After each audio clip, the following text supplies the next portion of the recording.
I just saw the Super Mario Bros. Movie, and I've got a few things to say about it. So we're gonna get to all this right now. But if you subscribe to the channel already, please make sure to subscribe. We're trying to hit 10,000 subscribers. Now, I want to separate this. I'm gonna give a quick summary, and then we'll have a section where we delve deeper into the movie, and I guess talk about spoilers. For those of you who care about spoilers or not being spoiled, there's really nothing to spoil. Like, to be frank with you, it's a bare bones plot, but I'll have a separate section where I describe things more in detail for those who are afraid of spoilers, and then I'll summarize it first. But to preface this, I just want to say that yes, I am a huge Mario fan, but I am a bigger Sonic fan, but I'm not going to simp for one franchise if I don't like the product. If you know me, I didn't like the Sonic movie 1 that much. I thought it was okay. I thought the second movie was legitimately decent, like a 7.5. I gave the first movie like a 6.5 to 6, you know, let's be real. But I'm going to give my honest opinions on the Mario movie, and to summarize, it's really hard to put it. It's like the world building is like amazing. You really feel like it is Mario's world. Like, you look at the games and like what Nintendo did over the years of Mario, and you feel like the heart and soul of that is in the movie. They did that really well. I feel like they held back no punches when it came to the world building. Okay, I'm not really familiar with Illumination. I know they got big movies that I need to watch at some point, but I have never watched an Illumination movie until now, so I'm not going to compare it to Despicable Me or anything like that. I wasn't around when that came. I was alive, but this is a long story. I wasn't there to see it when it came out. But this movie, world building was great, CGI was great. My eyes were visually stimulated, heavily visually stimulated. As a Mario fan, seeing what was going on, it was great. Visually. Story, bare bones, basic as fuck, as I guess we would expect, right? But even then, a simple plot can still make a great movie if the dialogue is just like truly great. Like, you can have a bare bones plot, like just people hanging around doing shit, and if the dialogue is great, it could carry the whole movie, right? Like if it's a comedy or something like that. And there were a few chuckles I got here and there, but all in all, it feels more like a kids movie, which I guess was they're supposed to go for. But even then, there are kids movies that I would say were definitely stronger, like, you know, things that Pixar make, for example, where they can make a kids movie that an adult could still enjoy a lot. I feel like as an adult, to truly enjoy this movie, you must be really invested in the people they got playing the roles. Like, I think Seth Rogen as Donkey Kong surprisingly was better than Jack Black as Bowser. Like, I just feel like Bowser was simping a bit too hard for Peach, and it kind of, we didn't get enough menacing Bowser as a result. But Seth Rogen was truly hilarious. He did a great job as Donkey Kong, honestly. I think I liked him more than Bowser. But yeah, Mario and Luigi had great moments as well. Mario and Peach had great moments. Toad was in there, he did his thing. Key, like, the cast was solid. But yeah, kids will enjoy this. Adults, there's not that much in the plot, so if you're not a huge fan of the cast members or a huge fan of Mario, I can't see why you would enjoy this as an adult. You have to be a huge fan of one of the two of those, you know, or both ideally. And even then, the plot is like a 5 out of 10. The dialogue, it has its moments, but overall, the movie got boring at times, but world building is a straight 10. Now let's get into some more deeper shit. So they start off in Brooklyn, and then they eventually go to the Mushroom Kingdom, and then they have the whole Bowser thing. Luigi gets kidnapped or whatever. He ends up with Bowser, then Mario has to go with Toad, and then to Peach, and then they go and save Luigi, right? Very bare bones plot. And then it ends up going back to Brooklyn at the end, which is, I guess, the spoiler, because I didn't see that. That's the one thing I didn't see coming, is that they'll go back from the Mushroom Kingdom to Brooklyn, and Bowser's trying to like take over Brooklyn or whatever.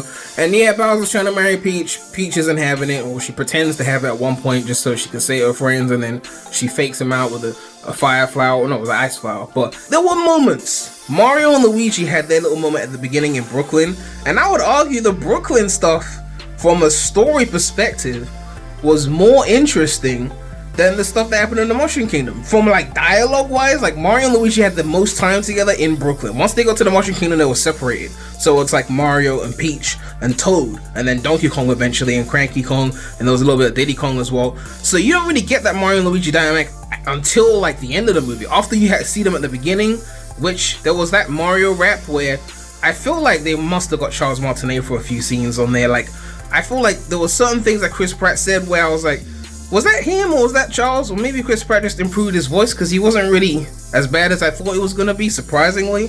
But Charles Martinet played Mario's dad, and he did a good job doing that as well. The Brooklyn scenes were better from a plot perspective than the Mushroom Kingdom scenes. But the Mushroom Kingdom scenes obviously had all the great wall building and the references and all sorts of things like that. But even in Brooklyn, there were a few references. Like, they had the GameCube jingle as Luigi's ringtone, which I thought was pretty nice. And when you go to the Mushroom Kingdom, you got like the enemies and you got the power-ups and the mini mushroom, and they surprisingly followed a lot of the rules of the games. Like, it was very, very true to the games, okay? And true to the games in fashion, because they were never heavy on story, and again, this was very light on story. It's to the point where I would argue that the Mario and Luigi stuff in Brooklyn could have been like its own little spin-off TV show where they just live in Brooklyn and live their lives and do plumbing and just have banter. They could have made like a comedic animation based off Mario and Luigi in Brooklyn, and I would watch every episode. It's actually kind of crazy to say that, because you come to the movie for Mario, like Mushroom Kingdom, and then you're like, the Brooklyn stuff was good. Like, they fleshed out his family. I would have liked to see more of his family, like more dialogue with the family stuff. It was really interesting. Like, in a TV show, that could really work in my opinion. But again, once they get into the Mushroom Kingdom and they're separated, you don't get that brotherly dynamic anymore because they're not together anymore. And it's not to say that I don't like Mario and Peach's dynamic, because they had a good dynamic too, but I feel like Luigi not being there a lot of the time does hurt that dynamic. Maybe the movie could have benefited from, instead of saving Luigi or something like that, maybe we save some other character that's less important so that Luigi could be in the main plot with Toad and Peach and Mario. Because having them separate, I feel like affected that vibe, because Mario characters are pretty basic when it comes to story. So being able to have all of them, or the most important ones, closer together, interacting, I feel like would be stronger for the movie than saying, oh, Mario and Luigi's got this great dynamic that we saw at the beginning of the movie, but now Luigi's gone and now we don't get to see him and see that dynamic, right? If we had Mario, Luigi, Toad, Peach, and Donkey Kong all together, then it would be truly crazy. But we don't really see that till the end, but most of that is action scenes anyway. But again, I wasn't expecting something crazy in terms of the dialogue, because it is Mario, and typically the gameplay has carried Mario, and I guess you can't have the gameplay carry it here. But Rainbow Road was nice, the Mario Kart was nice, the bananas, the references, the power-ups, so many great references. I can't even list all of those, so many good ones. The 1-1, just everything was well built. The world building, solid. But yes, as I said before, if you are an adult, you better love the cast, you better be a fan of Mario to get some enjoyment out of this, because otherwise it's just going to be so bare bones, you won't really care about it. It's as simple as that. You have to care about the franchise. They also had Jack Black singing a few times. I think one of them was a post-credit scene where he sung, and then one was in the movie itself.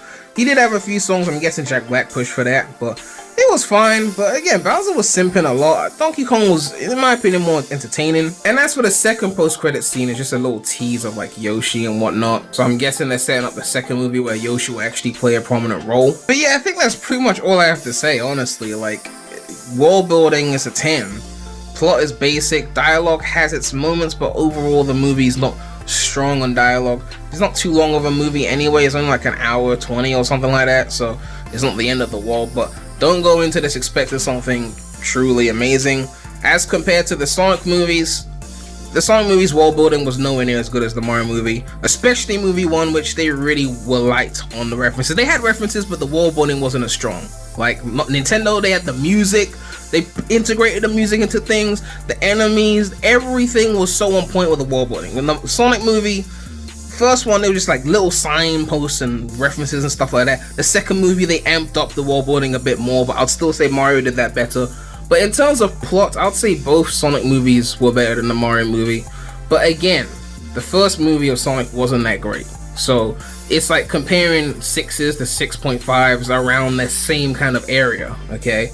Second movie I think was a lot stronger, so that one I think is definitely superior to the Mario movie. The first movie of Sonic versus the first movie of Mario, they're in a similar spot, and at the end of the day, I think that's all they needed to do, because everyone knows the Mario movie from the 90s was trash, and this movie not being a complete flop is all it needed to be, really. It didn't have to be the craziest thing in the world, it didn't have to be a masterpiece, it just had to be nice to look at, have a few chuckles, a few funny moments, be good for the kids, and not be a complete flop. But I don't think it's a complete flop. I wasn't like disappointed. I didn't go in there like, oh my god, it's gonna be this and that, and then it doesn't show up. Because truth be told, most of the cool scenes they showed in the trailers and the clips anyway, so like a lot of it wasn't shocking to me.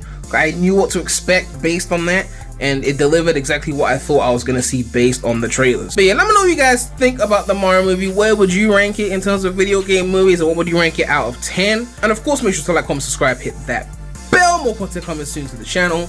But it's your boy, PREMulous, Rem Gang, and I'm out.